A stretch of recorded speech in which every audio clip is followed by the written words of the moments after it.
Welcome everyone. Yes, yes. Fantastic. Good evening, ladies and gentlemen. Welcome to the Evening Appleby Show. I'm Jack Cohn. And I am Pablo Ortiz. Today, we are talking about ethanol.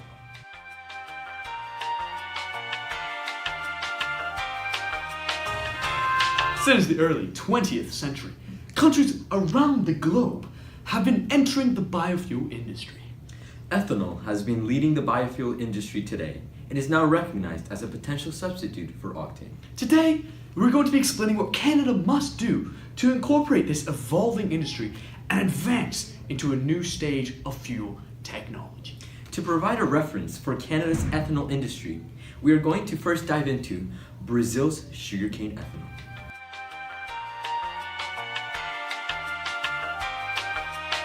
Brazil is currently leading the world in ethanol production and legalization. Brazil uses an 80% blend of ethanol with a 20% blend of gasoline across the entire country for transportation purposes. That is right. The secret to Brazil's immense success with the ethanol industry is first, hands down, due to the public and private investment involved in the cane industry. Yeah, this investment in the industry arose from sugarcane in the past being a globally successful resource, right? Continents in the north, including Europe and North America, highly dependent on Brazil's cane industry for sugar. This meant that there was already heavy private investment from corporations and public investment from government in the sugarcane industry prior to the rise of ethanol. On top of this investment, the Brazilian government was focused on regulations such as subsidies to highly develop the cane industry.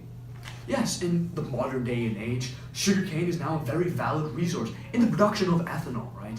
This is largely due to the efficiency in the production process. Right, so the production goes like this. Firstly, the sugarcane is crushed to form a sucrose solution and then fermented into alcohol with the aid of yeast.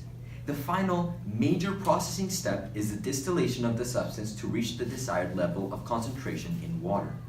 The remnants of the processing, the fibrous pulp, is also used to power the process along. Oh, that was highly interesting.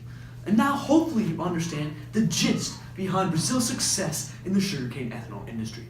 But now, let's move on to Canada.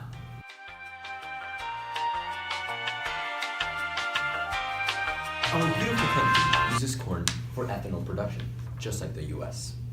Due to corn's low ethanol yield, complicated refining processes, lack of governmental spending in the industry, and unfriendly harvesting climates, our industry is highly inefficient.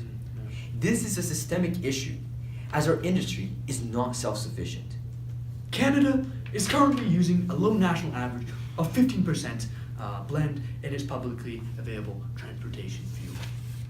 In 2020, the goal is to have a blend of around 20%, yet this is sadly looking unachievable. In the past, Canada was unable to farm sugarcane and heavily focused on sugar imports. This has denationalized the industry and shifted the supply of sugarcane outside of Canada's borders. To add on, Canada is not moving as a cohesive federal unit to tackle the undeveloped ethanol industry. No. In the past, the biofuel framework as a whole in our country has been dictated provincially, which is very, very bad news. That is very true. All of these negative forces have greatly reduced any investment in the industry from both the private and the public sector. Therefore, there has been no kick to start the industry. Yeah, you said it in perfect words.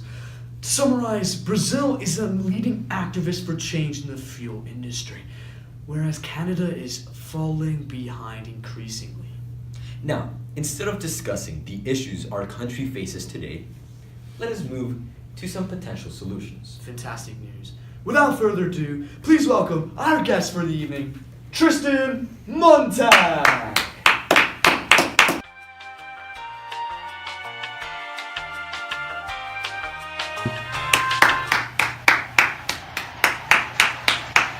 Thank you for having me on the show. No problem. So, we hear you might have a solution to Canada's ethanol problem. Yes, well, an alternate source of ethanol is actually from sugar beets. Really?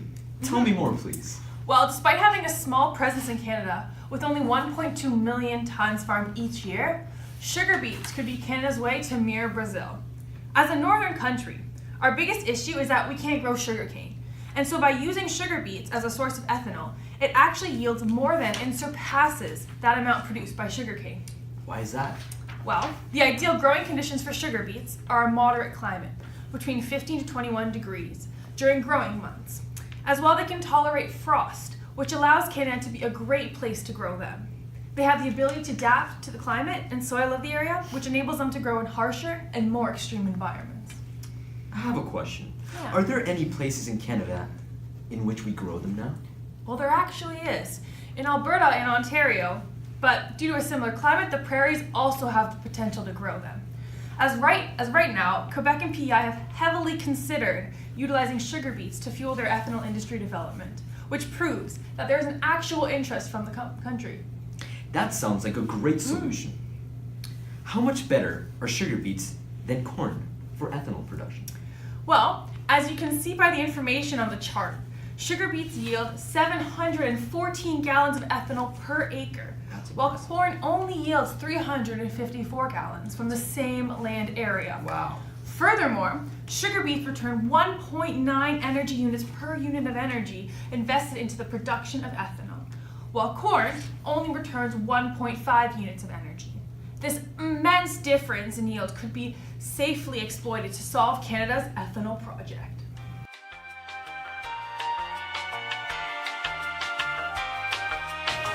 Well, ladies and gentlemen, it truly does look like there's promise in Canada's ethanol industry after all.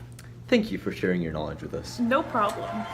That's all we have, sadly, today for you, ladies and gentlemen, Make sure you tune in next week. on the show.